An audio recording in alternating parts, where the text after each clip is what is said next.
Hey there, gang. Patrick King here, and I want to thank you for tuning in for episode number 13 of Talking About Horses. In these broadcasts, I try to bring you some of the best riders, horsemen, trainers, equine advocates, and thought leaders in the horse industry for tips, insights, and stories. You can listen at home, at work, in the car, or in the saddle, either through Facebook, YouTube, or by downloading the podcast directly from the iTunes store.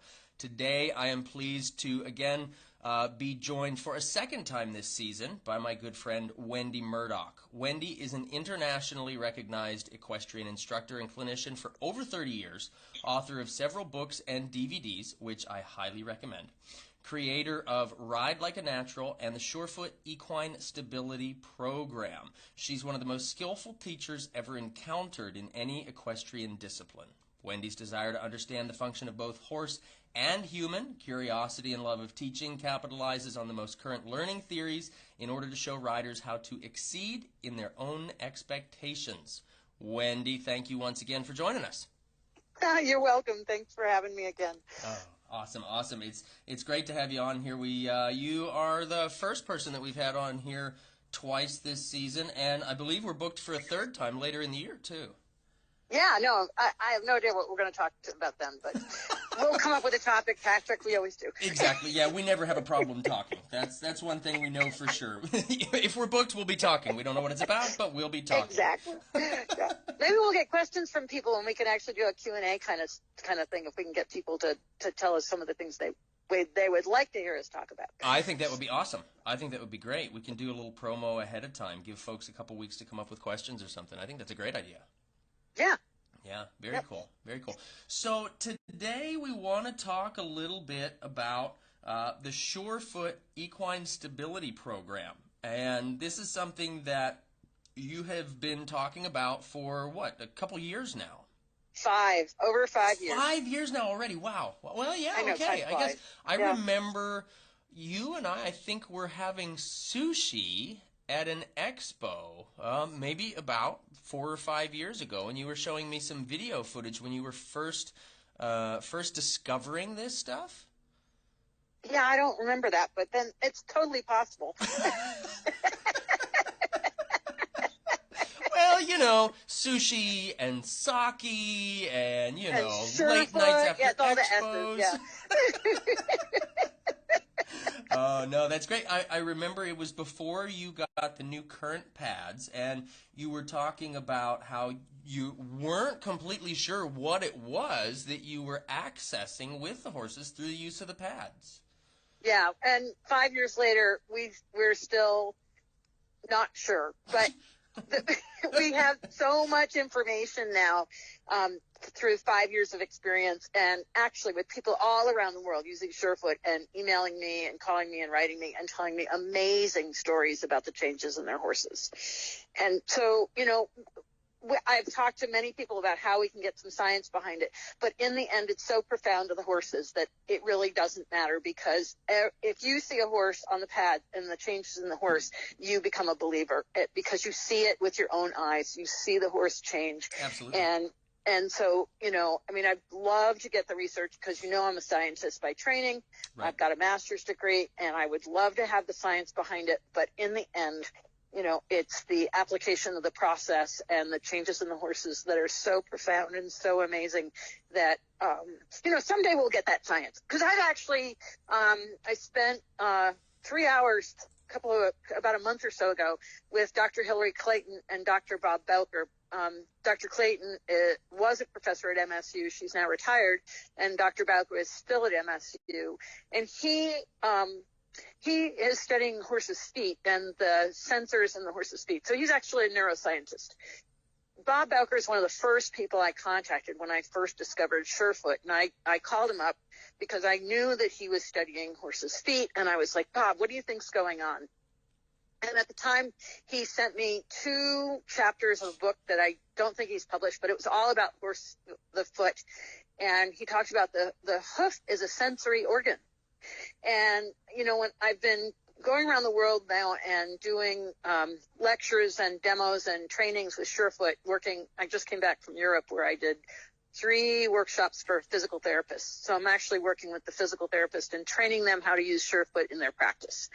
And when I tell people that the hoof is a sensory organ, it's kind of like, oh, you know, we haven't really thought about it that way. We think about it as, you know, just something that the horse, you know, it needs to be trimmed. It's a toenail. But the fact is that the horse picks up so much information about his world through his feet and is so dependent on making a good connection with his feet to the ground that we're just putting all this information, like think uploading a ton of information to the horse's brain through that foot, through all these sensors that are in the foot. Mm-hmm. And so, you know, talking with Bob, we sat there and tried to come up with some studies that are, you know, we're trying to come up with studies that are non-invasive and that would be something we could do as a pilot to get to but have good science. Because you can do quasi-science, but, sure, you know, like, we really, if we do study this, we want to do really good science, peer-reviewed, something that can stand up to the test of scientific study. Mm-hmm. But, you know, like talking to Bob, and in my lectures now, I talk about the fact that there are these different receptors in the foot. There's Ruffini receptors and Pacinian receptors. There's proprioceptors. There's, what was the latest one he just sent me another paper. I can't remember off the top of my head. But what these sensors do is give the horse's brain information about pressure, temperature, pain, vibration, and so the horse is picking up all this information that we tend to not even consider. Right. And so Surefoot is working through these various receptors and also the parasympathetic nervous system, which is so clearly evidenced by the reaction of the horse, the lick and chew, the lowering the head. But, you know, I think probably what we need to do is back up and kind of let me explain a little bit about Surefoot and how I got here 5 years later for people that have never heard about it. I think that would be great. And then I want to touch base with you on the receptors that you mentioned also. But absolutely. So I Make always a little give, note there. You know, I carry around a set of your pads. And actually, I've left them in Kentucky with a friend of mine who's got a horse that's working through some confidence and some body awareness things. And I said, look, this horse needs them more than I do right now, so you hang on to them until the next time I get to visit with you. So they're out on loan right now. Great. And they're just great. I joke that I don't know how to explain what it is that's happening, but the horses say that it's real, so it's real. And I tell everybody, when I pull them out, I say, look, I know I've pulled some wacky things and asked you to do some strange things in the past, so you can roll your eyes all you want, but look, we're going to try this. And it's so funny because I tell everybody that when you first introduced them, and I've said this to you, so I'm not afraid to say this, when you first introduced them, I thought, what kind of hokey crap is this, you know? And then I thought, you know, I'm pretty skeptical about all of this stuff, about anything when it comes to new products for the horses and things like that, because, you know, how many new things are there under the sun? But the only person that I think I can think of that is more skeptical than I am is you. And it's funny because I had this conversation with myself in my head, you know? I thought the only person I know more skeptical than I am is Wendy. And, well, hell, if she says there's something to it, there's probably something to this.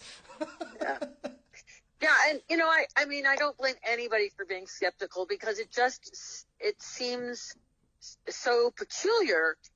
And yet, like I said, when you see a horse on the pads and the response of the horse, you realize it's real. And I don't know, were you at Equine Fair? It was several years ago now. When I was the first time I introduced Surefoot at Equine Fair in Massachusetts, I had a different demo. I was doing my 5-minute fixes demo, and this horse named Fluffy came in the arena, and little Chincoteague pony, cute as a button, but they put the roll down door down, and the horse got really upset. And the owner was great, and she was trying to do some groundwork to calm the horse down, but Fluffy was not calming down. So I grabbed a pad, and I walked over to her, and I said, do you mind if I take your horse? And so she said, sure. And she handed me the horse, and I lifted the foot. I set the pad on the ground. I put the foot down on the ground. I had 300 people in the audience. In under 10 seconds, probably more like 3, the horse completely relaxed, dropped its neck, and totally quieted down. Wow. And I could feel the whole audience go, what the heck? And she hypnotized him. Yeah, I walked out with this weird little pad, and then I did a little bit more. I put the rider back on. I did it a couple more times. So when I say I did it a couple more times, the horse stands on the pad, and then you let it go for a walk. You never force it to stay on the pad. It's always the horse's choice. So I just let the horse walk off, and I did that a few times. And then I went to do my demo, which is the 5-minute fixes. And as I'm doing my demo, Fluffy went over to the railing where the pad was, pawed the pad out from the railing, and got one foot on it, and then finally managed to get both front feet on the pad. I remember seeing the photos of that. Yep, it brought the house down. Yes. It was like, because clearly it was so profound to the horse that the horse wanted to get back there. Absolutely. And, there was no denying it. Because I'm busy, I'm trying to do other things. Well, nobody paid attention to me. Because Fluffy just stole the show. Right, exactly. And everybody came up to me and said, I saw that horse. I saw that horse on the pads. I couldn't believe it. And I was like, yeah. I mean, that's what's so incredible. And, in this process of 5 years, I don't know how many horses now I've put on pads and how many other people have done it as well. One of the things that keeps coming back to me over and over is that the horses are just waiting for us to say something to them in a way that is meaningful to them. And there's something about the pads that is so meaningful to these horses that they give us instant feedback and show us that, wow, this helps them. This helps them calm down. It helps them be, more confident. It helps them be better citizens. It helps them be more interactive with their owners. And even if we can't explain it, it doesn't matter. It's obvious that it's meaningful to the horses. And so, my life changed in 10 seconds when I put the first pad underneath the horse's foot. And 5 years later, 5 years plus, I am still as committed to bringing this to the horse world as I was on that first day, because it is so meaningful to the horses. Absolutely. I think that's awesome. And you know what a nerd I am, so I'm, of course, taking notes as we talk. And I'm absolutely geeking out and loving what you just said, as the horses are just waiting for us to say something in a way that's meaningful to them. Yeah. I love that. Yeah. I love the whole idea behind that. And that's one of the key premises with Surefoot. And, I'm a Feldenkrais practitioner, and I think we talked about what Feldenkrais method is the last time. Mm-hmm. And Feldenkrais is about achieving our own potential and discovering through self-awareness, discovering what our potential is. And so it's from this Feldenkrais perspective that I came up with Surefoot. And it's really about helping the horse achieve their potential and giving them the sense of grounded connectedness to the earth that they need to be confident, to be relaxed, to perform better. Because in the end, no matter how big that horse is, all he gets are those 4 hooves.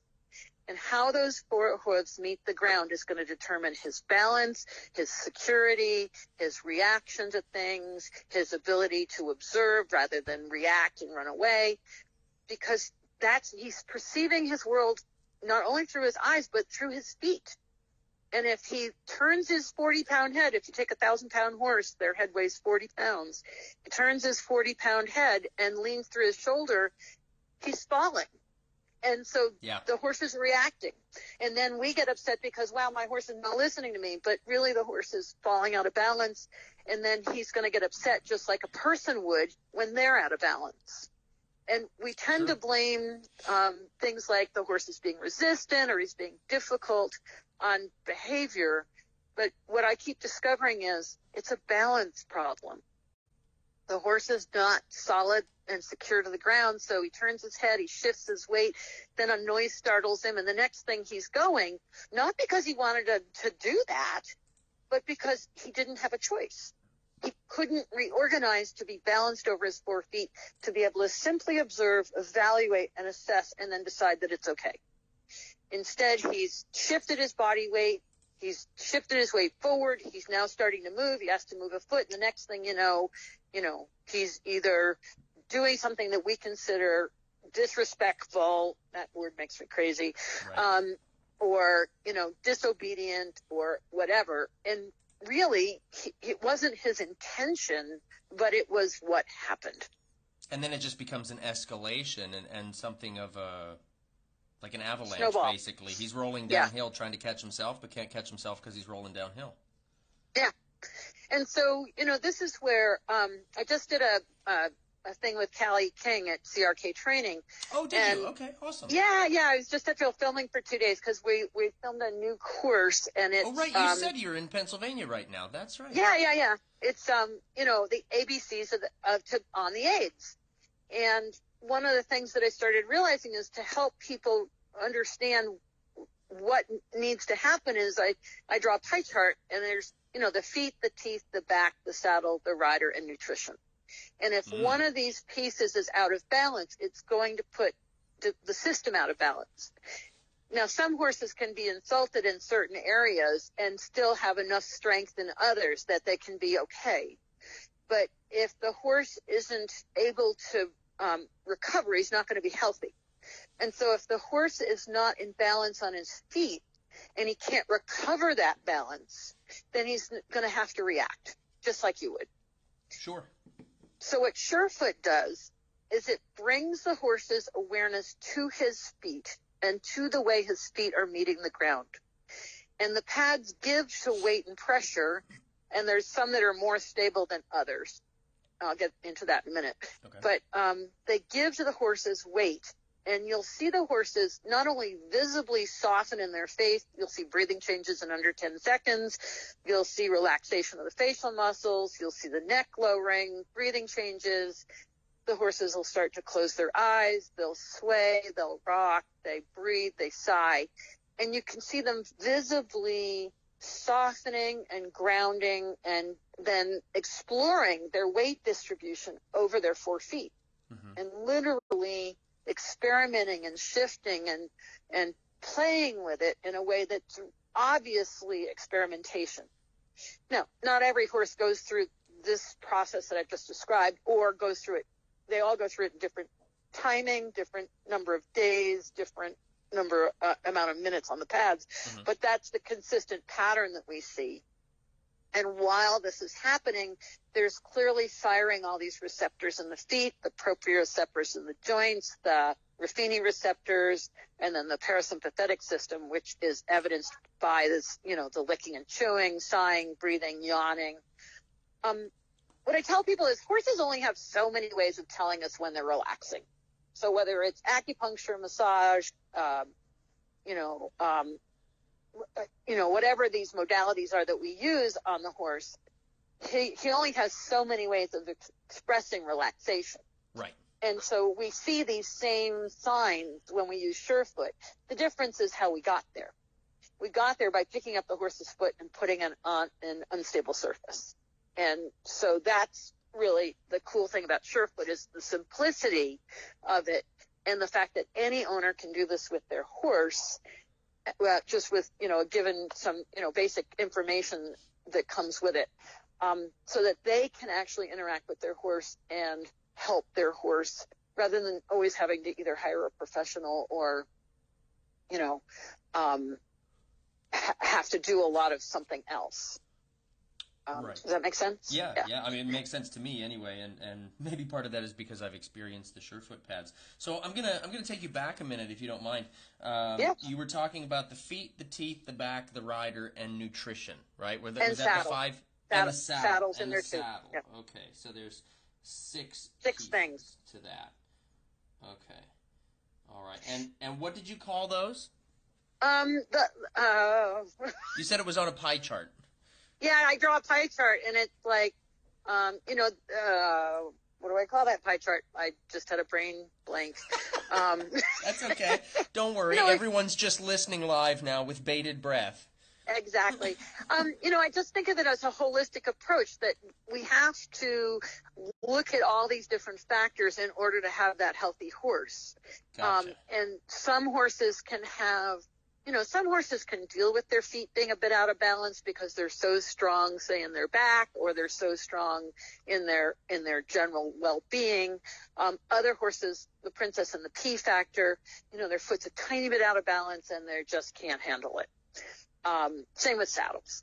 So when I look at a horse, I look at these different factors and think about, okay, there's certain ones that I can control as an instructor, and they're all something under my control as an owner. Sometimes I might need assistance with those different things in the chart, but they all need to be addressed in order to make sure that this horse is healthy to be able to do what I want. So if a horse has really bad teeth, it's not only going to affect his teeth, it's going to affect his contact, it's going to affect his jaw, it's going to affect his back, it's going to affect his feet, it's going to go, that can go through the whole system and set up a pattern that is counterproductive to what I want to do with my horse. So if you were to put the bridle into those factors, you'd put those in with the teeth? Yeah. Okay. Yeah, because how the bit fits, whether or not the horse is comfortable with that particular bit, all of that in with the teeth. Yeah. Gotcha. Okay. Because like I said, of course, I'm taking notes as we go about this. Yep, that's fine. So what we did with Callie is we took a horse and we moved it on the lunge line. I put dots on it. We moved it on the lunge line, and I talked about what I saw happening in the horse.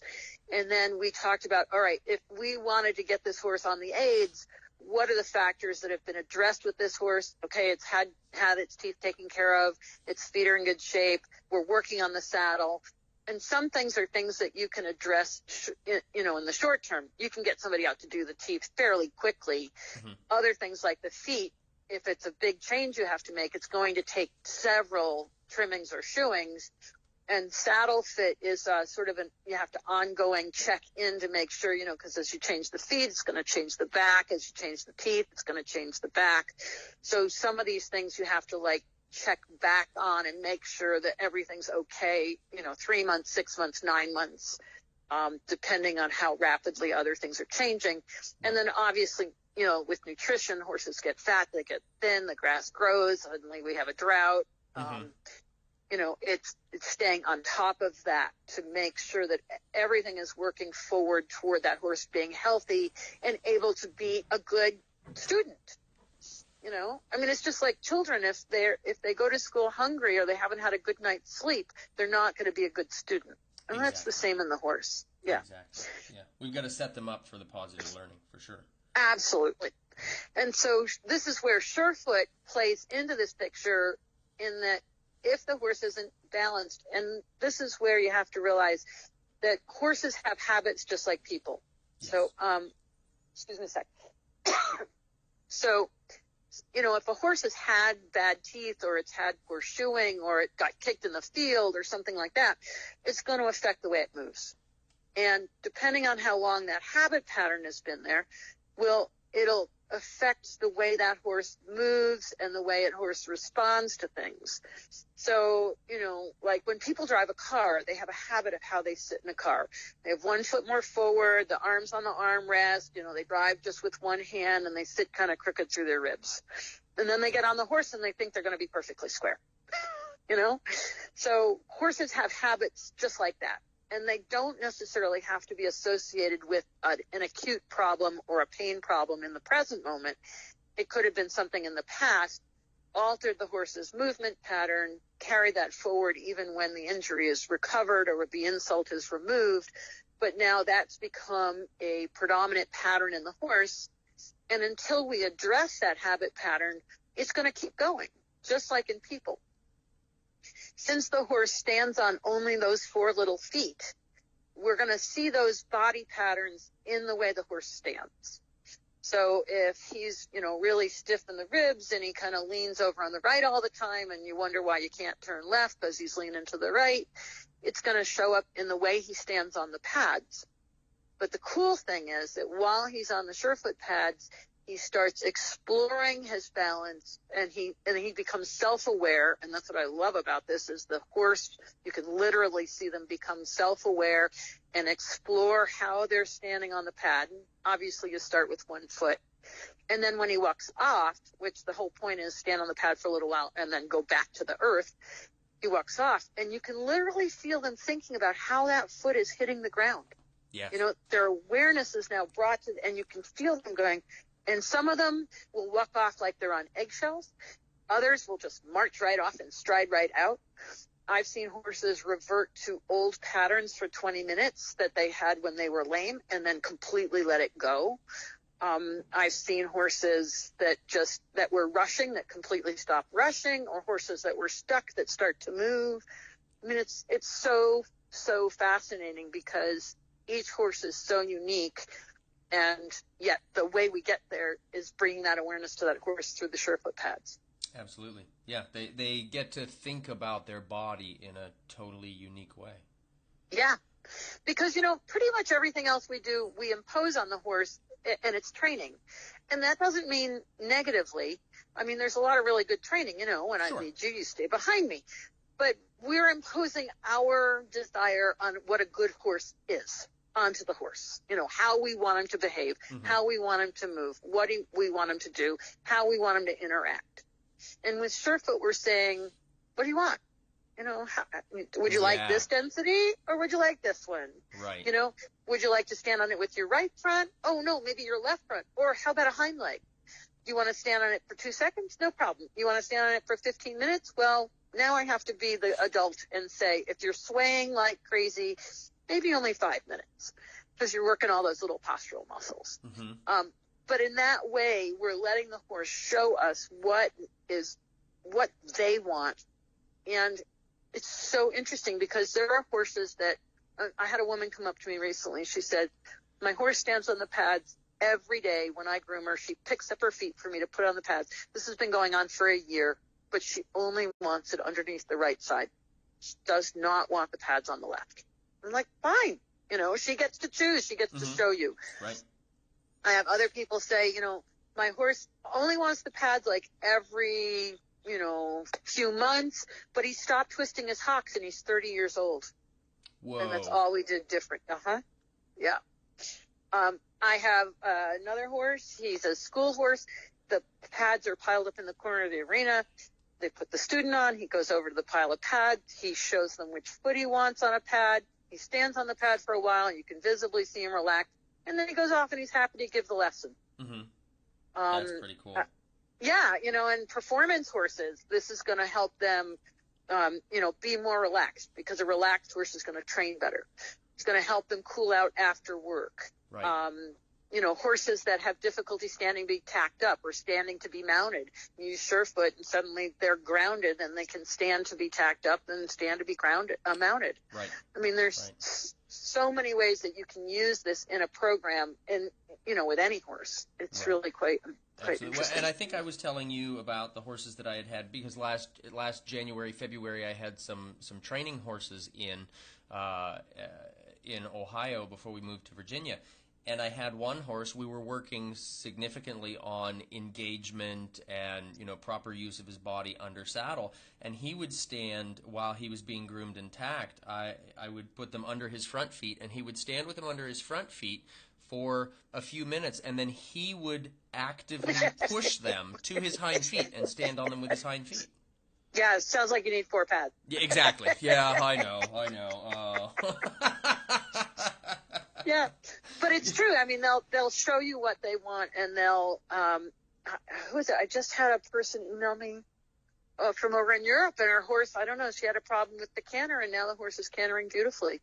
Horses that are recovering from EPM. One woman had a horse, and it was a dressage horse, and after EPM, it couldn't do lateral work. She used surefoot, and it was back to showing second level. No kidding. Wow.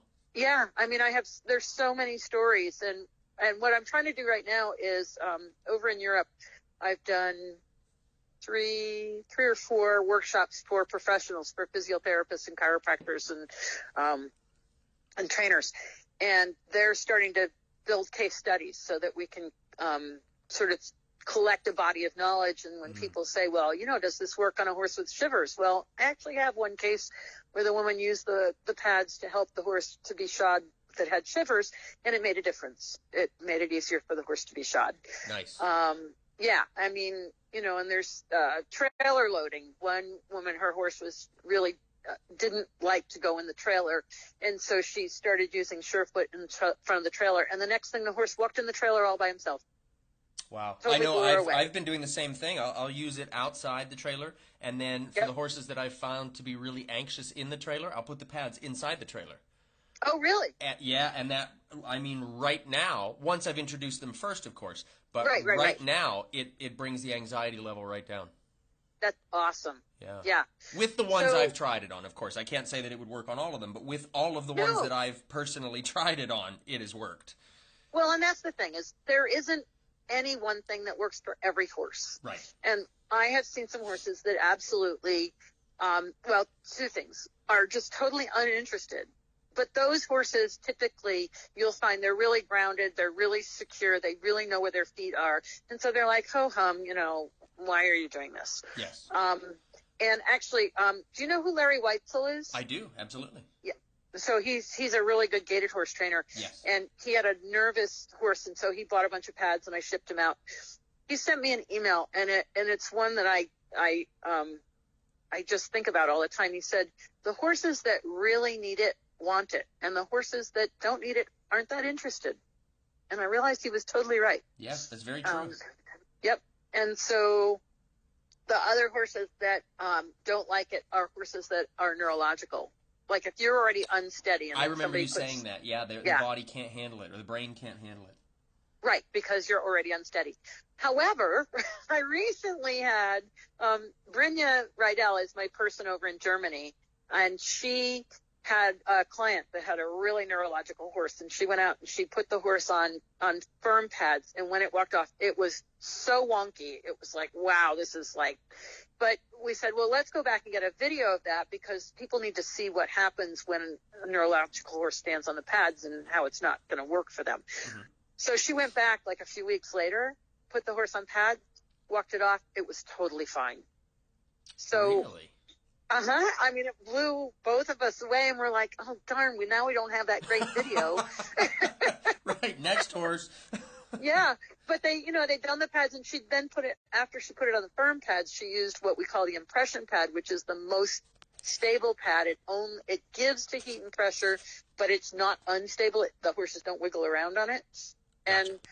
And that's what she used with that horse, and clearly something changed.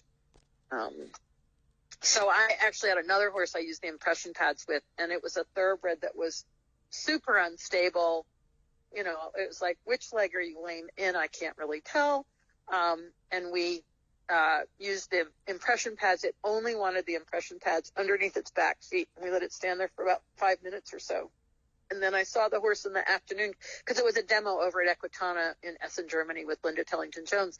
Okay. So in the afternoon, I went back down, and the horse's pelvis was level, and it wanted other different densities. And the woman that owned that horse actually has become a huge fan of Surefoot, because she's just seen amazing changes, not only in that horse, but in a lot of other horses. It turns out she's a physical therapist.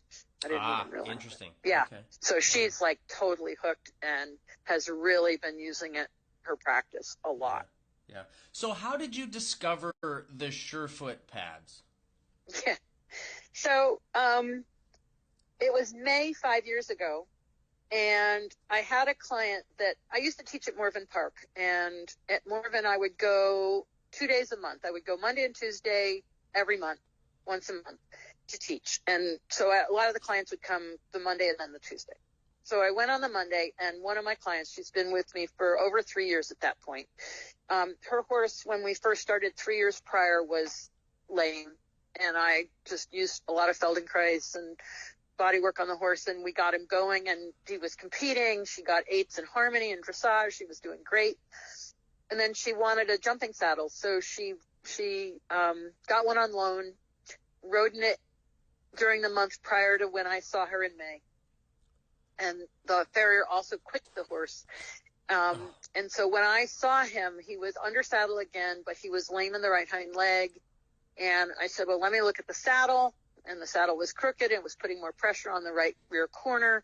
So I said, do you have your other saddle? And she said, yes. We put that back on, and he was better, but he was still not right. So that night I went home, and I was talking to Dr. Joyce Harmon on the telephone because she's my best friend, and my horse actually lives at her house. And I was talking to Joyce. Joyce knew this horse. She had been a client of hers as well. And while we were on the phone, she was talking about wanting to stand at a computer instead of sit because, insulin resistance and the whole idea that standing is better for you. And she said, but, I want a pad to stand on. And then she started telling me how they've been putting dogs on pads for physical rehabilitation, like, for stability training. And so while she's telling me this, I was on my computer and I'm tapping this in and I'm looking at dogs standing on all these different surfaces. And I was like, well, that's kind of interesting. I wonder if anybody's done that with a horse. And she said, not that I know of. And she said, and then I talked to her about this particular horse, Dante. And she said, well, why don't I give it a try? She's like, sure. And she said, just time it for 10 seconds. So don't have him stand on the pad any longer than 10 seconds. I'm like, okay. So I grabbed whatever I had in my shed and I drove to the lesson and I walked up to my client and like your clients, like, I'm going to do this weird thing. Okay. Oh yeah, sure. Whatever. Right. They know me, what weird thing has Wendy got this time? Right. Exactly. And I go over to his right hind foot. I pick it up. I put the pad under his foot. I put his foot down on the pad. I time it for 10 seconds. And when he walked off, he was completely different in 10 seconds. And I was blown away. So I worked with him for the hour, and by the time we got done, the horse was sound. He was fine. The next horse that came in for a lesson was a quarter horse that had done Western Pleasure. The owner wanted to do eventing. He had the little, short, choppy canter. So I worked with the pads with him, and within the hour, we had this lovely round canter. The next horse was a halflinger, and it was a really good friend of mine, Catherine Wyckoff, who is also a Feldenkrais practitioner, and she's got a PhD in physical therapy, and she's a very talented person. And so I was like, I'm going to do this weird thing with your horse, and put the pads underneath him, and we had a round canter out of this. He's a really short little halflinger, and suddenly he was just lovely.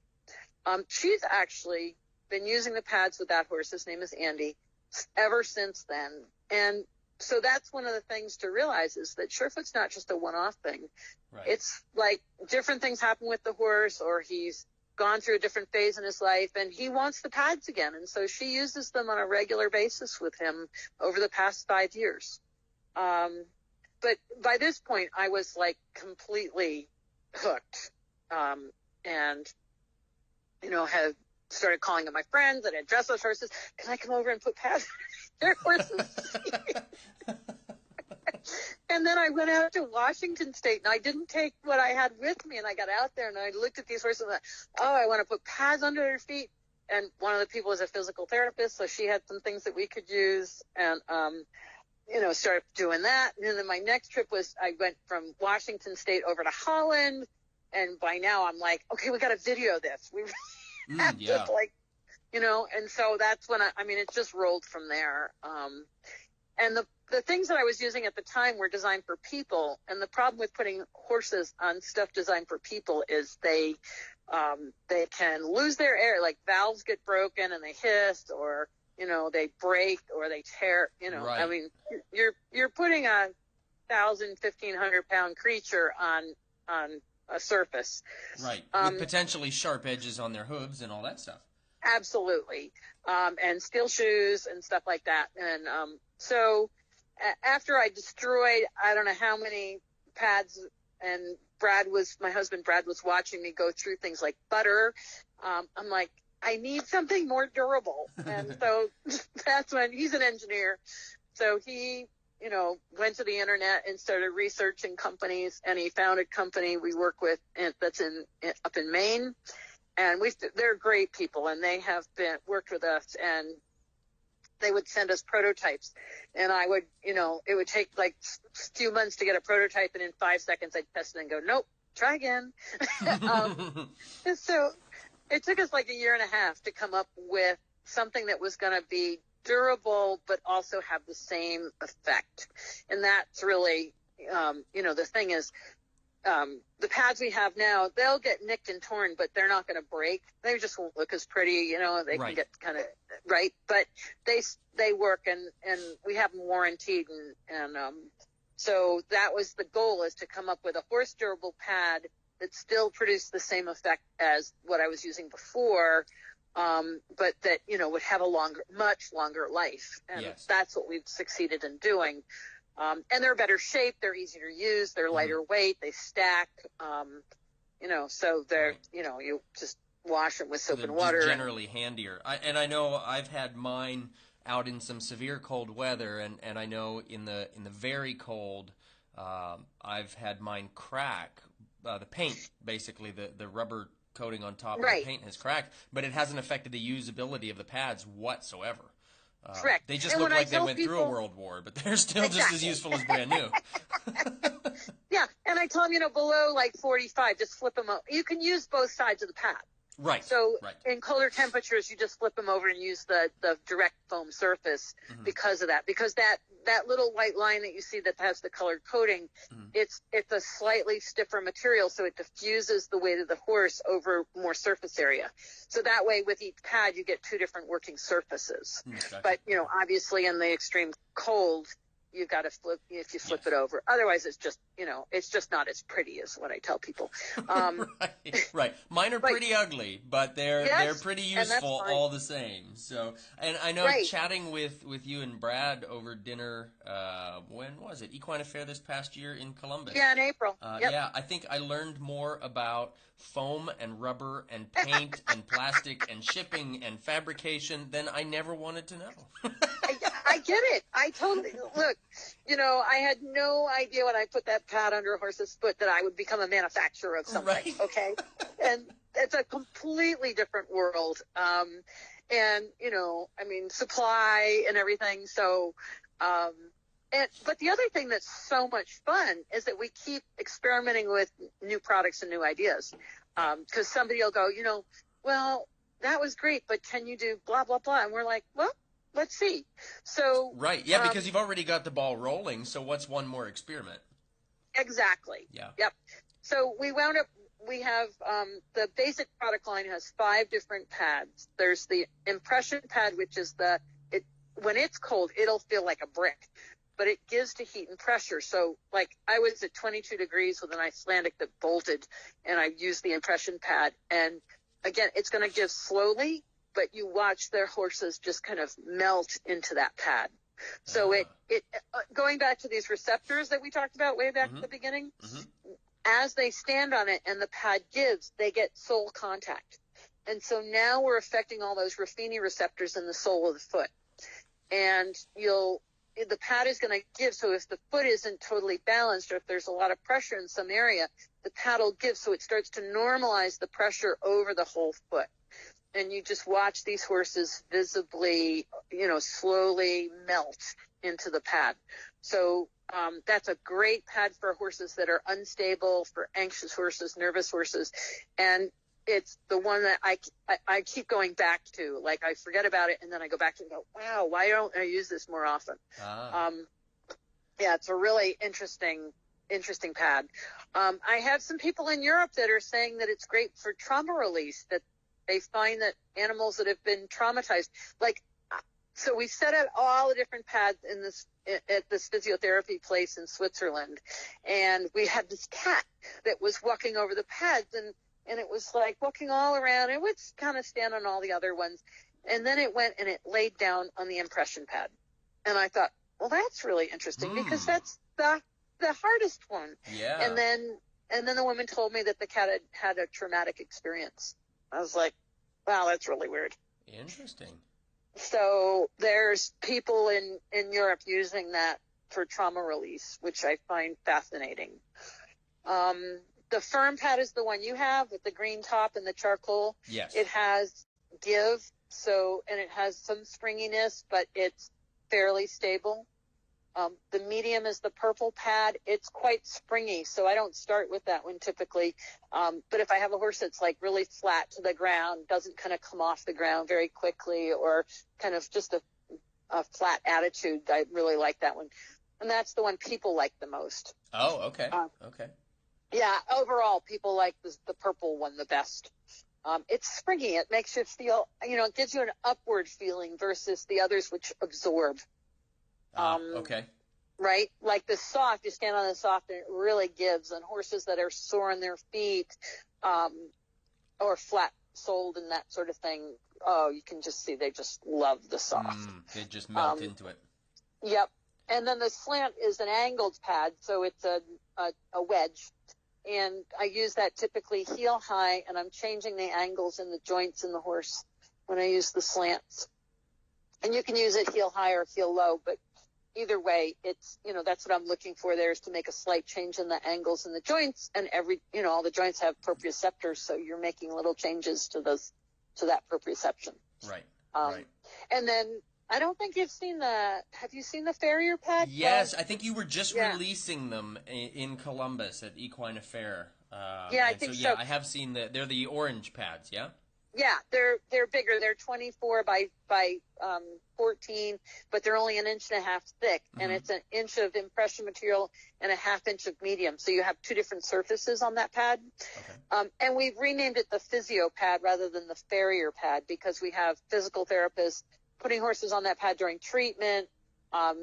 We've had horses, and this is one of the things that's really fascinating. So I have several reports now of horses that have been colicking, and they I always tell people, call your vet first, but then, you can put the horse on the pads, and in some cases it has alleviated completely or decreased the intensity of the colic. Which is rather counterintuitive when we're always told walk the horses when they're colicking. Right. Now, obviously if the horse needs to walk, that's fine, but if he can stand quietly, what I have seen is by putting him on the pads, we're clearly affecting all those receptors and firing all those neurochemicals in the brain, the endorphins, the dopamine, the acetylcholine. So, maybe it can help in dealing with the stress of the colic, so the horse can deal with the colic better. I don't know. Makes sense. Yeah. So Dante, the very first horse I ever put on pads, a couple of years later, I think it was, maybe 3 years later, I ran into the owner, and she was like, he was colicking one day, and she tried, the homeopathics and rescue remedy, and then she finally moved up to Banamine, and she called the vet, but he wasn't getting better, and she was like, well, I'll just stick him on the pads, and just see what happens. So she put him on pads, and he burped, and then he was fine. And he was all done. Yeah. Wow. I know, it's like, yeah. And then I have a horse in Germany. The woman sent me a picture, and the horse is standing there grazing, standing on the physio pad. And I'm like, yeah, so what's the big deal? Then she sent me pictures of the horse just a few minutes before. It was on its back. Its legs were contracted. Its lips were curled back. It literally looked dead. And she said another horse bit it and got it up. And then they stuck it on the physio pad, and she calls it the emergency pad now, and the horse wound up grazing.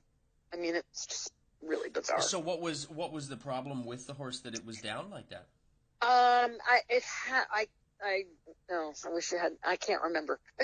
Okay. I have to go back and look, but there was something, and the vet didn't even think it was going to survive, but, this other horse helped get it up, and,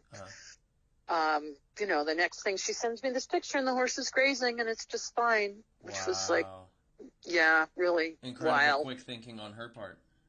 Yeah. So, I keep going back to the foot of the horse has all these receptors. The hoof is a sensory organ, and we can't even begin to recognize all the different things that we're probably hitting, coming through the foot. And so we do all this training of the horse, we do all this body work, we make sure the saddle and everything fits, which is all good. But that foot and how that foot meets the ground really is important to giving the proper feedback to the brain about where that body is in space. And, maybe you were at the expo that I had in Pennsylvania. And I was supposed to be doing a jumping demo, and this kid comes in on this lovely gray pony, but he's totally upset, and he's rearing. And so I had the kid get off, and I took the horse and I walked him out in front of the audience, and I picked up a pad and I tapped it next to his foot just to see how he was going to react. And he's still hollering for his friends and very distracted. And I picked up his foot and I set it on the pad, and he instantly reared. I mean, he wasn't on it a second, and he popped right up. I walked a 10-meter circle. I came back. I picked up his foot again. I put it on the pad, pushed himself sideways. So again, maybe he was on the pad for a second, maybe two. I doubt it. Walked him in a circle, came back, picked up the foot again, put it on the pad, dropped his neck. So that was like 3 10-meter circles. Wow.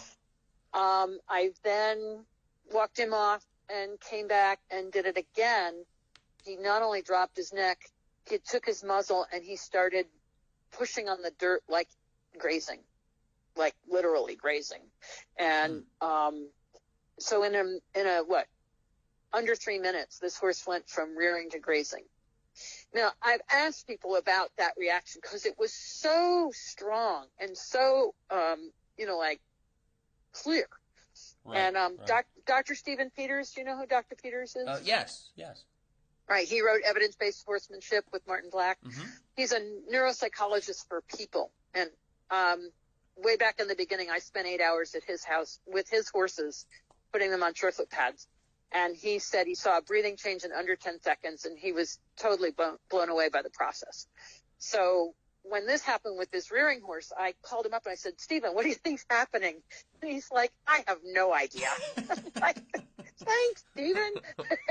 Yeah, thanks for the help. You're the one who's supposed to help me, right? So I went to Joyce Harmon and I was like, what do you think's going on? And she actually gave me a really plausible explanation. And that is that when a horse is grazing on really good grass, the ground has to have a certain texture. Probably has a certain springiness or give to it that tells the horse this is really good grass.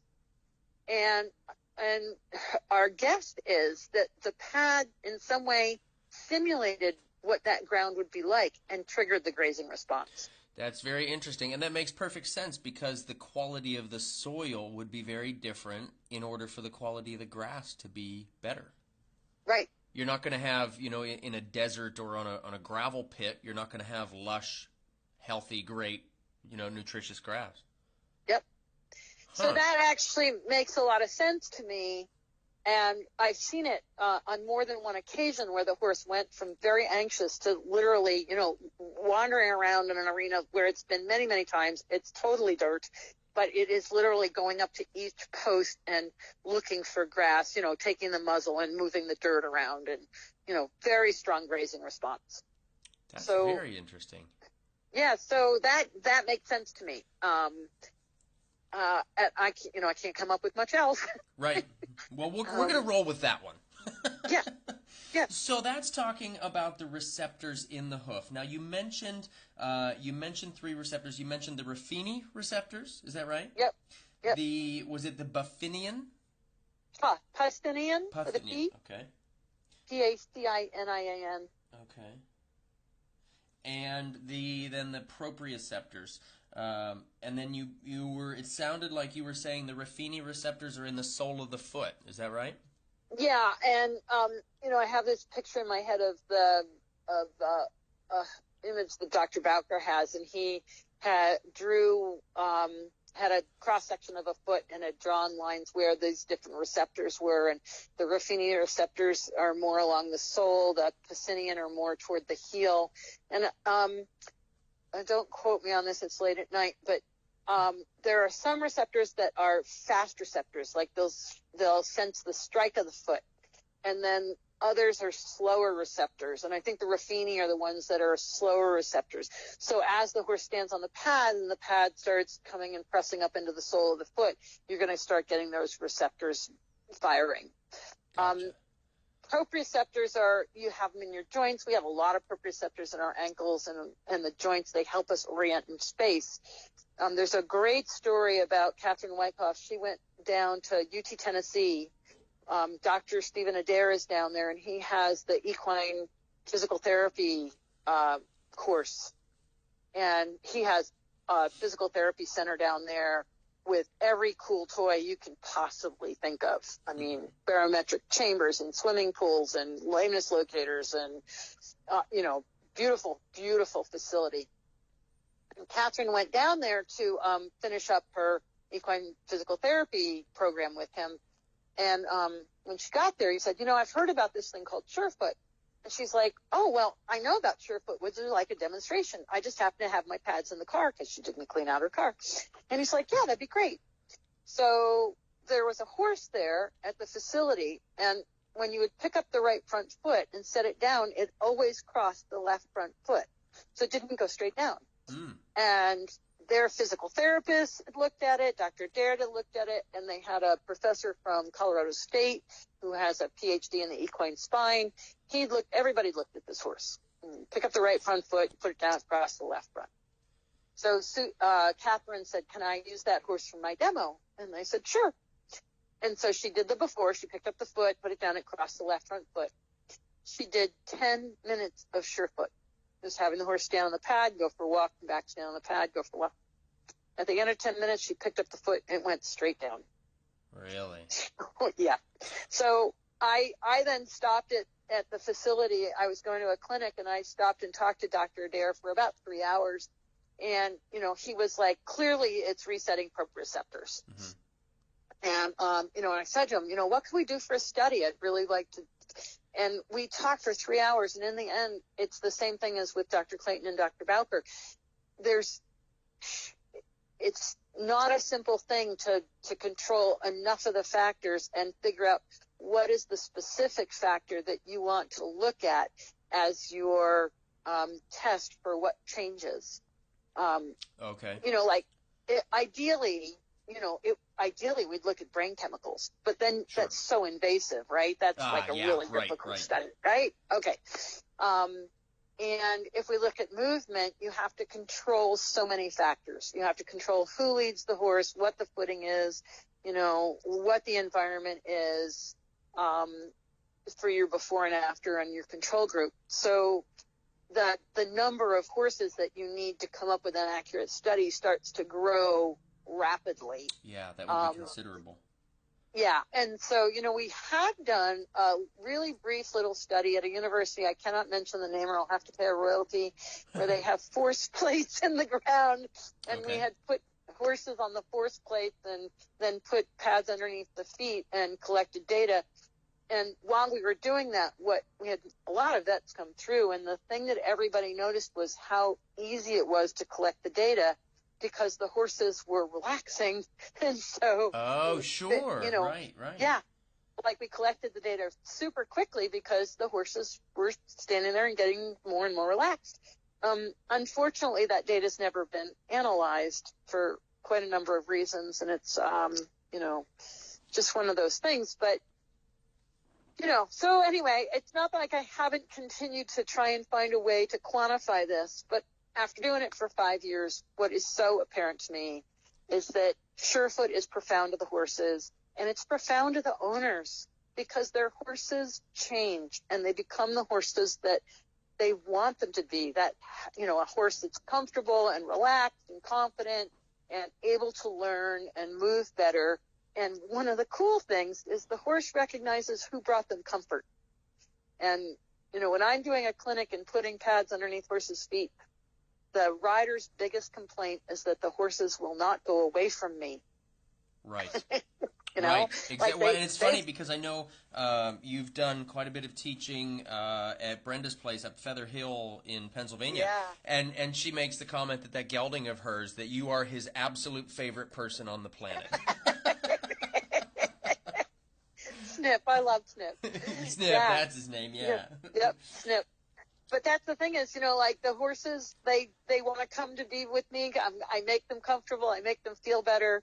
And the nice thing is that when the owners do this with their horse, they get that response. They get the same benefit from it. Yeah. Absolutely. Yeah. Yep. I have people tell me, my horse never comes up to me in the field, and I did Surefoot, and now he comes up to me in the field, or, he wants to be with me, and he would like me to put him on the pad. So it changes that relationship. It transforms, and it also helps people understand why the horse is doing what he's doing. In other words, if your horse keeps drifting out every day and you're riding, when you're trying to ride a 20-meter circle and it keeps drifting to the outside, and you think, why is this horse doing this? Well, when you put him on the pads and you see how much he sways to the outside, you start to realize he's not doing this to me. This is what is happening. Right. As you start to recognize what's happening, you can start making, a plan for what to do about it. And or the Surefoot pads may resolve it for you, because the horse starts to experience his own balance and make changes in his own body so that he doesn't need to drift out through the shoulder. Right. Which then makes changes in their thinking, of course. Right. So then, I talk all the time in my clinics about horses kind of developing a personal philosophy, as it relates to the work they do or to the rider's aids or things like that. So then the Surefoot is kind of helping them to adjust their philosophy. Yeah, because they physically change their balance. Right. And that's... So it's not a case of want to or don't want to. It's more a case of now I can. Correct. Yeah. That's... Because they're simple in their thinking in that way. They're not doing this to us to make us miserable. It's what's happening. Right. And you mean they don't wake up with a checklist of how to piss us off? No. Oh, not. so I've been thinking of it wrong all these years. Yeah. No, it never ceases to amaze me when people seem to have that idea. So. Right. But they don't have that type of thinking. They just physically don't have that kind of brain. Right. It's not there. They have a very little frontal lobe. You have to realize horses are motor movement creatures. They have an enormous cerebellum. They're mostly motor function and brain, and everything in their life is about movement. And so that's one of the reasons I think that this works so rapidly. I think in some cases we're restoring the horse to the original program. It's like, they used to move in a certain way, and then they had an insult, they had an injury, they had a saddle that didn't fit, or somebody, whatever. And now their habit pattern is this new pattern of poor movement. But when they stand on the Surefoot pads, it resets the system, and they get back to the original pattern. They get back to what they were born with, as opposed to what's happened to them. I don't know. That's a very interesting way of thinking about it. Yeah. What they were born with instead of what's happened to them. Wow, I like that. Yeah. Yep. Yeah, because, you look at most foals, and they're very secure on their feet. They can run around. They can stop. They play. Most of them are quite curious. And then, it's just like us. We fall down. Somebody kicks us in the field, and now our ribs hurt, and then they put a saddle on us, and it really grabbed the ribs, and now I have to hold my breath, and the next thing I know, they're leaning over, and I have to fall through my shoulder, but then they're pulling me back, and Right, sure. And they don't have the ability to go, hey, if I just square up underneath you, it'll all be okay. They are totally subject to the effects of gravity and the effect of our body on their back. And if they don't feel secure on their feet, if their balance tips a little forward, the next thing you know, they're going, or they're falling sideways, and it wasn't their intention at all. It's just what happened. Right. Right. Yeah. It's the place they found themselves in then at that point. Yeah. And the rider, because they can't understand how they got there or what happened, then they start to get upset because they feel out of balance. Right. And this is, at all my clinics now, I put people over the Surefoot pads. And I did this to you at Equine Affair. Yes, absolutely. The first time through, I let them go through on their own. And it's like the horse in the field. When you're on your own, you can figure out how to negotiate uneven surfaces. Right? There's no outside influence. So, okay, I didn't predict that it was going to be like that, but I can steady up and I can stand on this thing so I can handle it. But then I come along and I push on you while you're on the unstable surface. And then we see how you react to feeling out of balance and what your habit pattern is to dealing with that. And the majority of people, when I push on them, brace against the pad, stiffen the legs, which raises their center of mass and makes them more tippy. And so it takes so little pressure, like on the chest, to push on them and knock them backwards, or push on their back and knock them forward, because they've stiffened the joints. And in a horse, it's pretty much the same way. The rider's on their back, and the rider does something, and their balance shifts, their weight shifts, and the next thing the horse is bracing to try and figure out, oh, I'm starting to fall. When humans feel like they're falling, the first thing they do is put their arms out. To a person, your arms go away from your body.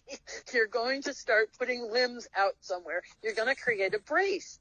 Well, when the horse starts to fall, he's going to do the same thing. He's either going to stiffen his neck, raise his head in the air, brace his leg out, do something to try and save himself. We take that as a sign of resistance or a sign of, being spoiled or not, behaving. And really, if you ever had anybody put a halter on your head and hang onto that rope, I think you'd think a little differently about what it's like to be the horse with somebody controlling your head. Exactly. And so we don't think about the fact that, here's this big, massive body, and the only thing it has to stabilize on it was 4 little feet. And it's amazing that they do. Like I just got back from Africa where I take people on horseback safari, and we rode across the open plains, and we, hand gallop and gallop. And there's rocks and holes and whatever. And these horses are so sure-footed. They'll run across that open plain. They'll carry you. It's a different rider every safari. And they get their feet out, and they stay upright. And it's amazing. So I think we so underestimate what that horse is doing when he carries us on his back. It's an amazing thing. And then we go over big jumps and, go at speed and sharp corners and, gymkhana and barrel racing and all, cattle and never stop to think what a phenomenal, amazing organization, neurological organization to keep everything going in the right place so that the horse remains standing, remains underneath us. Yeah. It's incredible. Yeah. Well, you're right. We don't think about that. We think, well, he ought to be able to do that because that's just what he does. We don't take into consideration the fact that now we've got the weight of the rider and the tack and the balance or lack of balance of the rider and the tack on top of the horse that's going to, of course, be influencing those 4 little feet that he has underneath him. Yeah, and then we get back to that wheel that I'm talking about with, if the teeth are out of balance, that's going to affect the feet. If the saddle's pinching him, it's like you with a tight pair of shoes, you're going to start moving funny. If you don't feel good and, you have a metabolic problem or, you got Lyme disease and you don't feel good, you're not going to move well. You're not going to be happy in your work. So, it's this holistic perspective of the different things that we need to be responsible for. And in the end, how can we help that horse feel really good in himself, really secure in himself, really confident because he knows that he can hold his ground and he can use the ground to move. Yeah. And feel the ground. Right, and feel the ground. How he feels about himself. I like that you say that. That reminds me very much of what my friend Tom Curtin says at a lot of his clinics. And, of course, he's talking about horsemanship. He's not talking about surefoot. I don't know if he knows anything yet about surefoot. But the line that he says is, it doesn't matter what I think of your horsemanship, and it doesn't even really matter what you think of your horsemanship. What's most important is how your horse feels about himself when he's with you. Yeah. And that would very much, to me, explain why the horses start looking at their owners differently when they start, utilizing the surefoot system and things like that. And it's, to me, it goes back to what you said early on in the discussion, that they're waiting for us to say something in a way that's meaningful to them. Yeah. It's so interesting because I've worked with so many horses and, they don't know me when I walk up to them, and I walk up to them with this funny little pad. And so many of them, and in Europe I had a really tough bunch of horses. This woman got in a bunch of horses that had been, just through the mill. But they'll just slightly turn their head away and just not look at me. And I never try, we're like, well, pay attention. We want to pull the horse's head around. Right, exactly. And what this horse is doing, in my opinion, is he's telling me, look, please don't, are you a threat? Please don't hurt me. I'm just going to look over here and do my calming signals so that you don't think that I'm threatening to you. Yep, I'm just going to go inside myself. Yep, I'm just going to, And so I start with the pad, and I put their foot on the pad, and some of them stand on it for a half a second. Some of them stand on it for a couple of seconds. Some of them don't, whatever the horse does. And I just let them move off. And I'll come back, and I just do this a few times. And typically within 2 or 3 times, the next thing they're turning their head, and they're looking at me, and then they take their whiskers, and they just very gently take their whiskers, and they kind of waffle my hand or my wrist, or they might come up to my cheek. And to me, what that is happening in that moment is the release of a neurochemical called oxytocin. Oxytocin is the chemical of bonding. It's the one, some people call it the chemical of love. It's the one that, women, when they give birth, they have a huge rush of oxytocin, so they bond with the baby so that there's this strong connection so that you nurture that baby. So in sheep, the first time a sheep gives birth to a lamb, there's no big burst of oxytocin, but the second lamb, there's a huge burst so that they separate from the first lamb and bond to their new lamb. So when I see horses do this, to me, it's like they're going, oh, you're okay. You're a part of my herd. You're doing something nice to me. And it's so evident that that's, they're suddenly interacting, they're engaging me, they're going, who are you? Wow, that was you did something nice. Yeah. And it's very, very clear. And horses that have had more trauma, or I just had one today, somebody's gotten a new horse, and he's been a school horse, and he's rather shut down. And, I did a little with the pads yesterday, and he was like, okay, I'm not going to even let you know anything. And then today, he's starting to look around. His ears start to come up, and he just once came over and just touched me with his whiskers. And, I don't think anybody's really ever done anything nice to this horse. They've just used him like an off-road vehicle. Yeah. But when I see that, to me, that's like, yeah, I did something that was meaningful to you, that interacted with you in a way that felt, like you want to interact with me now. You want to check me out because I did something that really made you feel good. Right. And, I'll get horses that are, I'll never forget, I had one, and the first day, it just pawed and pawed and pawed and pawed. And I just held onto the leg, and, you have to be careful with those kind of horses to keep your shoulder really loose so that they, or let go. Mm-hmm. And I just rode with it. Maybe the foot hit the pad. Maybe it didn't. Maybe kicked it out of the way. Maybe it didn't. Maybe stood on it for a couple of seconds. Maybe didn't. And I worked with them, let him go off for a walk, came back and did that a few times. And next day, horse came out, put him on the pad, stood on the pad, went to sleep. Boom.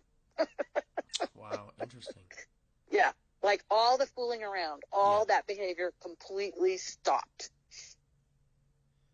So, well, and that's when, when we've got the horses in this different state, when they're starting to relax onto the pads, when they're, nudging with the whiskers, when they're becoming... Yes, not nudging, it's just feeling. They're not nudging. I'm sorry, yes. Yeah. So when they're doing that, and when they're going through a lot of these other postures and positions that we're talking about, this is when we're beginning then, am I correct, to access then the parasympathetic system? Oh, for sure. I mean, so the sympathetic is the fight and flight. Yes. Head comes up, the get ready to go. Right. Parasympathetic, rest and digest. So you'll see the neck lowering, the eyes softening, the ears softening, breathing changes. Everything that's taking that horse into what's called a homeostatic state is the resting state. The state, if you watch horses out in the field, they spend the majority of their time just kind of hanging out. That's what they're designed to do, is to just hang out the majority of the time. You'll see them play, but really in nature, the flight reflex is only triggered for super brief periods of time. Again, I go back to the fact that I just came back from Africa. Mm-hmm. We rode in the Massai Mara. It's a horseback safari. By the way, we're going back next September. That's awesome. And we're definitely going to get to talking about that here in a few minutes, too. Yeah, and maybe that's what we talk about in the next podcast so that we can make that the topic. But because, we've been talking about Surefoot so much. But anyway, we're out there, and I have watched packs of hyena walk through herds of grazing animals.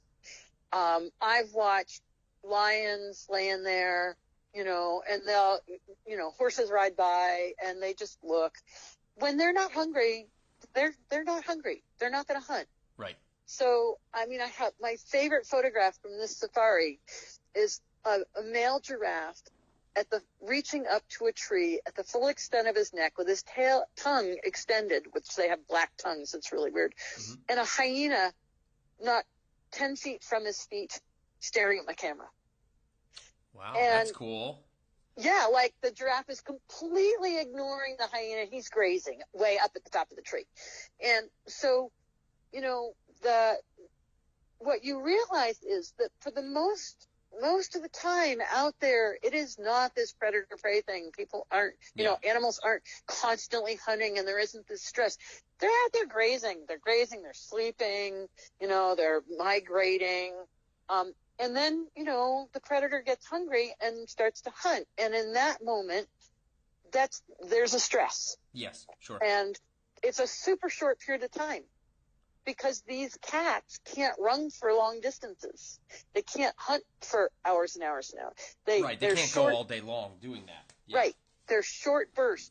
So we actually found these 4 lionesses, and we knew that they were, the way they were looking, they were starting to think about dinner. And so they moved across this little dry riverbank, and there were some wildebeest, and it was starting to rain. And our guide said, if it rains, what they'll do is the wildebeest will turn their butt to the rain, and that's the time the lion that'll attack. So they will wait for them. And so it started to rain, and the wildebeest kind of started to gather and start to turn their butts. And then a hyena walked past the wildebeest, and the wildebeest went, "Oh, hyena," and they moved off. And they just wandered off a little further. Interesting. And the lion were like, "Oh, well, that didn't work out." Yeah, drats. Foiled again. Yep, and they just wandered off, and the wildebeest never even knew the lion were there. I mean, if they'd turned their backs to the rain, they would have never seen the lion. Mm-hmm. So, well, and I like how Dr. Robert Miller of the imprint training fame says it. He says horses aren't afraid of predators as much as they're afraid of predatory behavior. Oh, yeah. Which makes perfect sense. Yeah. And, yeah, absolutely. Because, when they sense that somebody's hunting, then you can see them going, uh-oh. Yep. All right. Who's being hunted? And then the guys that aren't being hunted, they're like, "Oh, okay. Well, we'll just go over here because we're okay." It's kind of like catching horses in a pasture, right? The one that doesn't want to be caught knows that you're talking to him, and all the rest know you're not trying to catch them. Exactly. Yeah. Yeah. No, I think, and so that's the thing is, even if people want to say we're the predator, but I always say we're the pink squishy thing without fur. Oh no, here we go, making me think about readjusting my diet again. Now I'm the pink squishy thing. Damn it. But that's the thing is we are so vulnerable, and when you're out there on safari, you realize how vulnerable you are. It's like we cross the river with the hippo, and it's like, don't drift, stay on your line. Oh jeez. Yeah, because we're incredibly vulnerable, and the thing that makes us not so vulnerable is actually the tools that we have around us, not us physically. Sure, absolutely. So we have this false sense of, in my opinion, of being at the top of the food chain. It's because we have the ability to create tools that put us there, but in our innate self, we're the pink squishy thing that they're like, wait, that's an easy one. Right. And it's, I want my horse to see me as someone there to help him rather than someone there to harm him. If a good leader doesn't need to always be asserting their power. A good leader leads because people will follow a good leader because that's who they are. Yeah. And I find that, like the horses want to follow me because I've done something nice to them. And the more in balance I help them find that good balance, they're not pushy, they don't shove, they're not falling, they're not rude, because I've made them feel comfortable and shown them how to be in balance in their own body. And then they can just chill. They're like, oh, phew, that feels better. Right. I think they innately recognize the difference when someone's trying to do something with them or for them versus someone who's trying to do something kind of to them or at them. Yeah, for sure. Yeah. Yep. That's pretty awesome. So I know in your DVD, you have a DVD on the use of the Surefoot pad, and I found that one to be pretty fascinating. I particularly liked I believe it was a mare that was recovering or had recovered from Lyme. Oh, that was Moon Pie. Moon Pie. Okay. I'm so terrible with names of people and horses. So what we've done is we made a new DVD to go with the new pads, and Moon Pie is now on YouTube in the before and after. So if you go on the Murdoch Method YouTube channel, we've got 2 webinars up there that you can see me work with different horses. One of them is a 3-year-old, and he was really nervous, and I wanted people to see what happened. We had a lightning strike just outside the arena a minute before we went live for that webinar. Oh, no. Yeah. So it was great because he was really nervous. And, because there's a false sense of security when you see the horses stand on the pads and fall asleep. You tend to think that it's always going to go that way. And there are some horses that, when you put them on a pad, they push on it and somebody just brought me a blanket because I've been sitting outside in this lovely evening, but it got chilly. Oh. How sweet. And I'm just going to keep you out there talking and freezing. Yeah, but it's such a nice night, and it's been so hot that I'm really enjoying it. Yes. But anyway, what was I saying? Oh, yeah.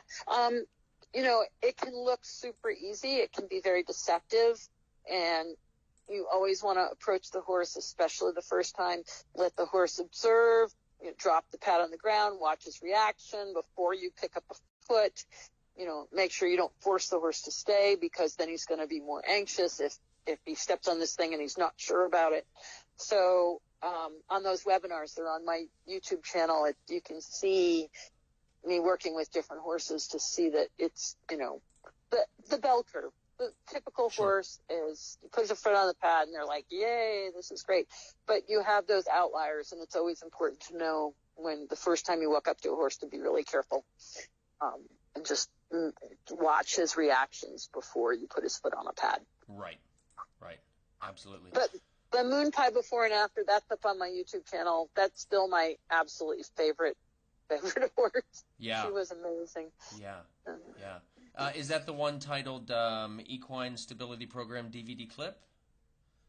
Does that sound right?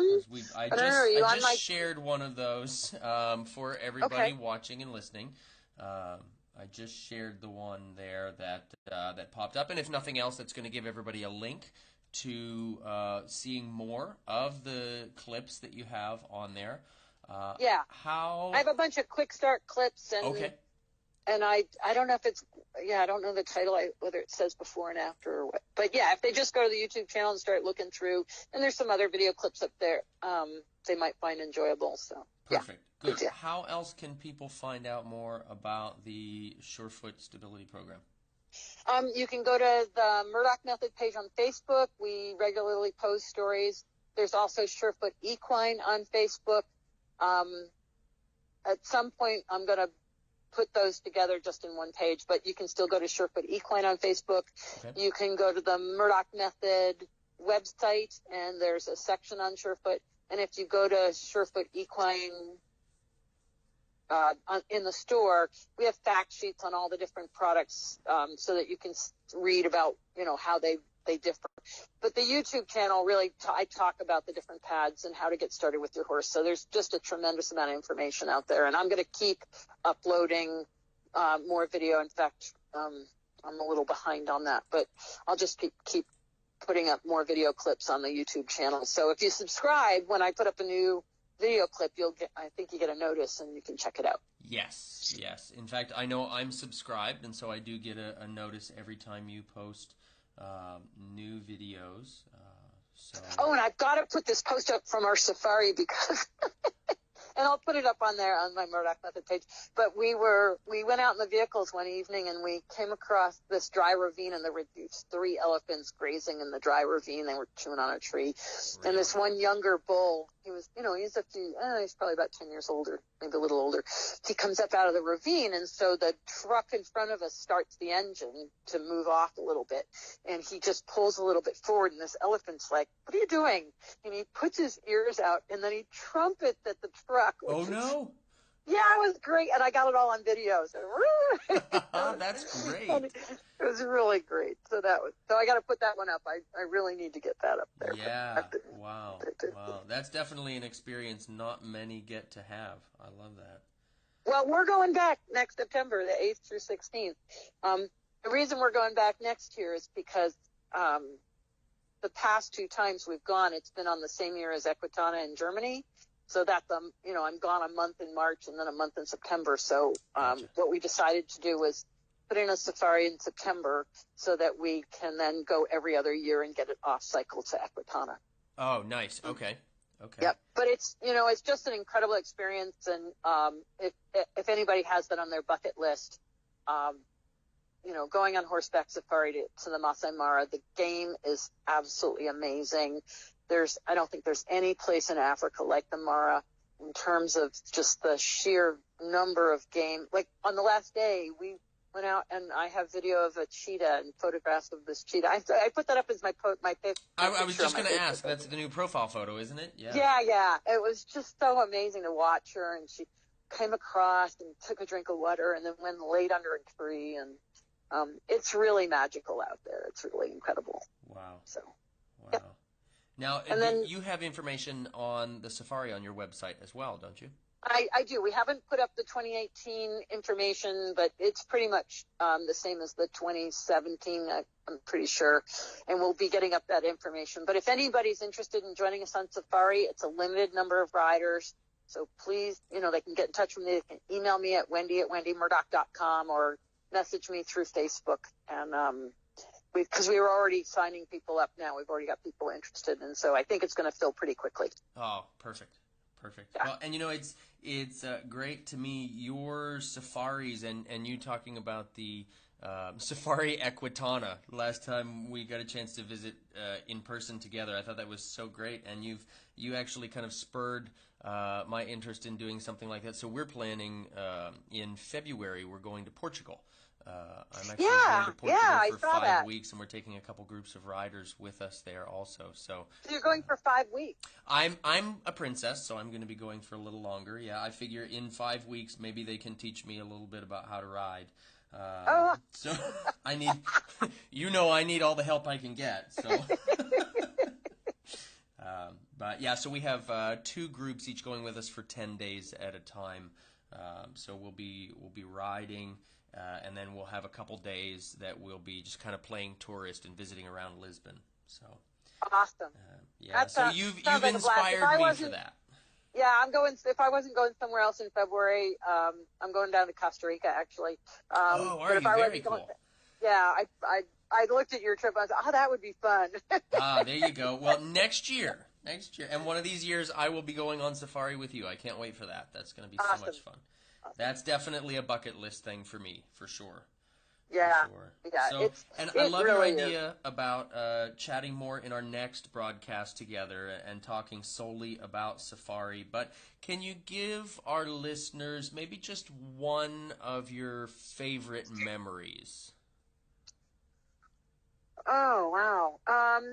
Well, so I've been going to Kenya this was my 7th trip, and I always wanted to go across the Mara River on horseback. And so finally this year, the stars aligned. We have had other trips where we were supposed to cross the river and it poured down rain and the river came up so high we couldn't get across and things like that. But the stars aligned this year. We had a great group of people and we swam across the Mara River. And what you need to realize is when you swim across the Mara River, there are hippos and crocodiles. So we did not see any crocodiles. That's all. Just hippos and crocodiles. Yeah, just things like that. Yeah, we didn't have any crocodiles. We didn't even see any where we crossed. I don't think I would be as worried about the crocodiles as I am about the hippo.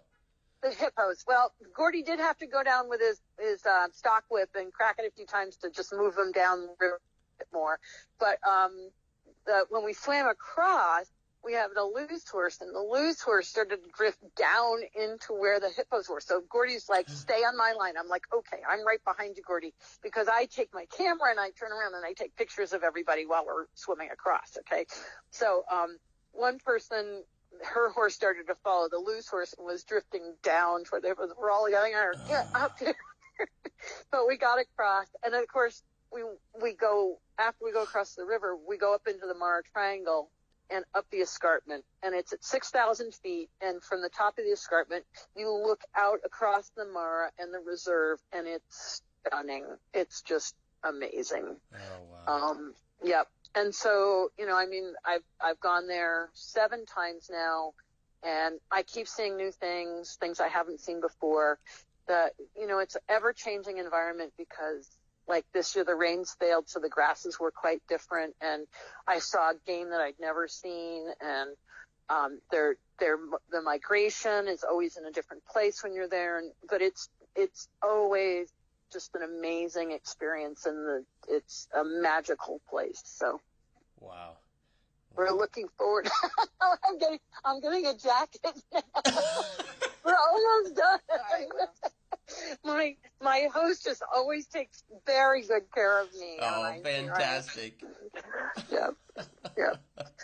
Oh, goodness. So, yeah, well, I don't want you to freeze out there. So we can kind of get into our wrap-up then, I suppose, if you're ready, because I don't want you to freeze. Okay.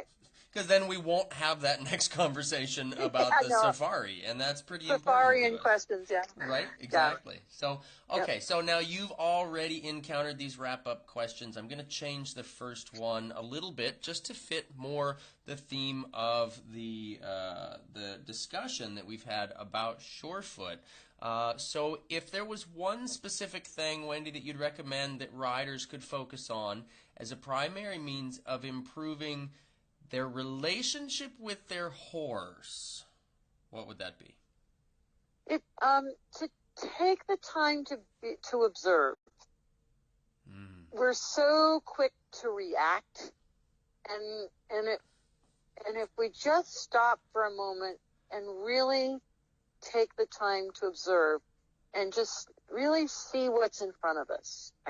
I think we're all so busy in our world, and we're always rushing in a hurry and having tasks and goals. Sometimes just sitting there and I'm thinking about this little horse I saw yesterday, and so I was just looking at his face, and all of a sudden I realized that the two sides of his face were so different, that his eyes were set at completely different angles, and just the whole line of his face, and I found it fascinating that I'd walked past this horse and been with this horse for an hour or so, and suddenly I just stopped and looked, and it was right there all the time.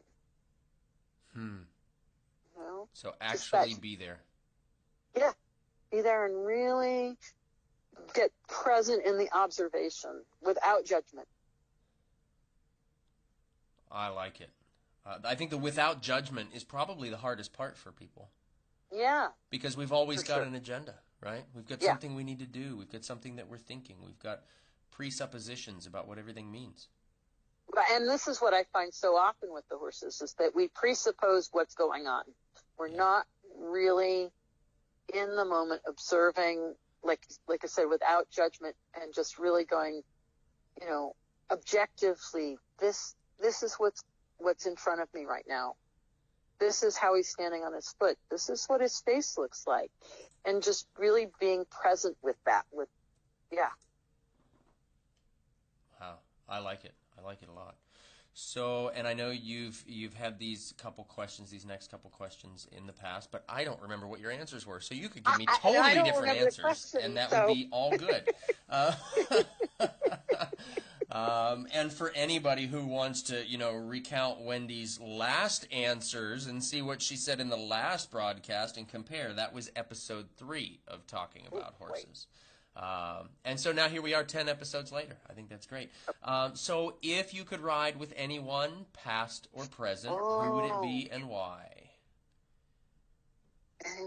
Jean Saint-Fort-Paillard. I'm pretty sure that was the answer you gave last time. Last time, I remember the name. Yeah. Yeah. You're consistent. Well, that's good. That's good. Because I love his book, and he's not alive anymore, but he's a guy I would just love to sit down and have a conversation with.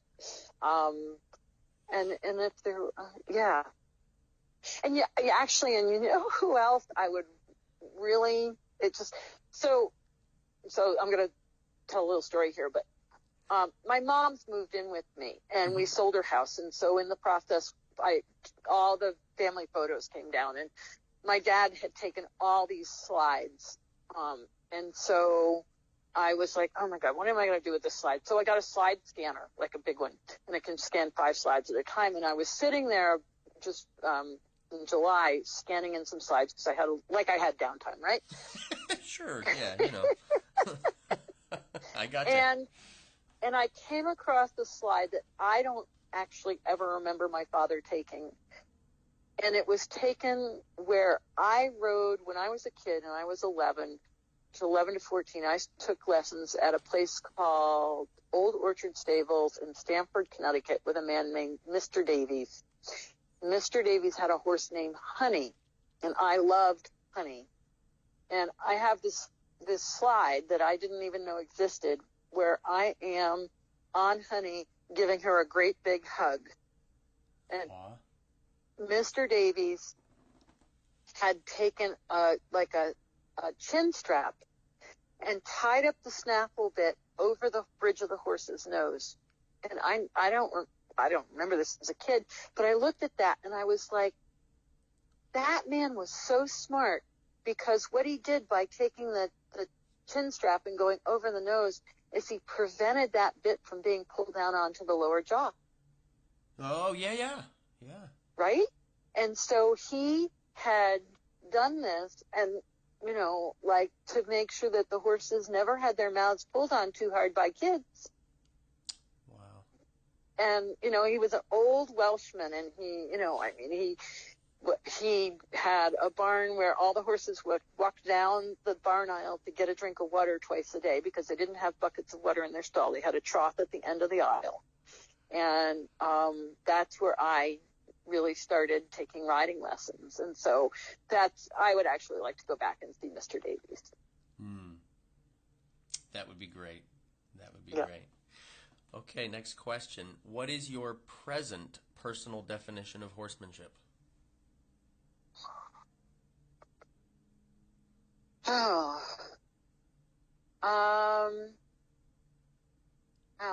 How do I define this?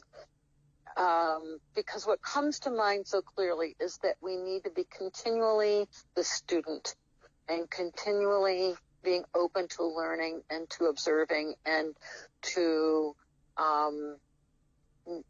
not prejudge what's in front of us, but to each time we're with a horse, look at that horse and figure out what does that horse need? What can I do to make that horse feel more comfortable to work with me, rather than impose what I think that horse needs on that horse. Mm-hmm. Yeah, I love that. That kind of reminds me of something that Ray used to say to us all the time. Ray Hunt, he would say, you know, the human has a lot of opinions, but the horse is a fact. Yeah. And such a mirror. And I know that he used to talk about that too. Yeah, and so you get to look and see how are you, you know, how am I today in the reflection of that horse? Right. I love it. Okay, one more time. How can folks find you? They can go to murdochmethod.com. They can go to my Facebook page, Murdoch Method. YouTube channel is also Murdoch Method. And, you know, feel free to email me at wendymurdoch.com. And, of course, Murdoch is spelled MURDOCH.com. Perfect. All right. And you know this part was coming up, I'm sure. Every broadcast, every video I do, we have a question of the day, and when we have guests, the guest gets to ask the question of the day. Any question for our listeners to answer. What's our question of the day? The question of the day is, what new thing have you observed in your horse today that you did not notice yesterday? Ooh, nice, nice. All right, gang, give us your answers for the question of the day in the comment section of this audio. We look forward to hearing your answers. Wendy, thank you once again for yet another fantastic broadcast. Oh, you're welcome. These are so much fun, Patrick. I'm so glad you're doing this. Oh, thank you. Thank you. And gang, I want to thank you so much for tuning in for episode number 13 of Talking About Horses. I really appreciate you giving Wendy and I your ear. Please remember, if you've missed any of this, you can access the full broadcast here through Facebook, through YouTube, or by streaming it directly from iTunes. Through whatever outlet you're listening, please be sure to give us a rating, a comment, a review, and a share. Your word of mouth is our fuel for this fire. And be sure to tune in next week for my interview with Miss Mary Miller Jordan.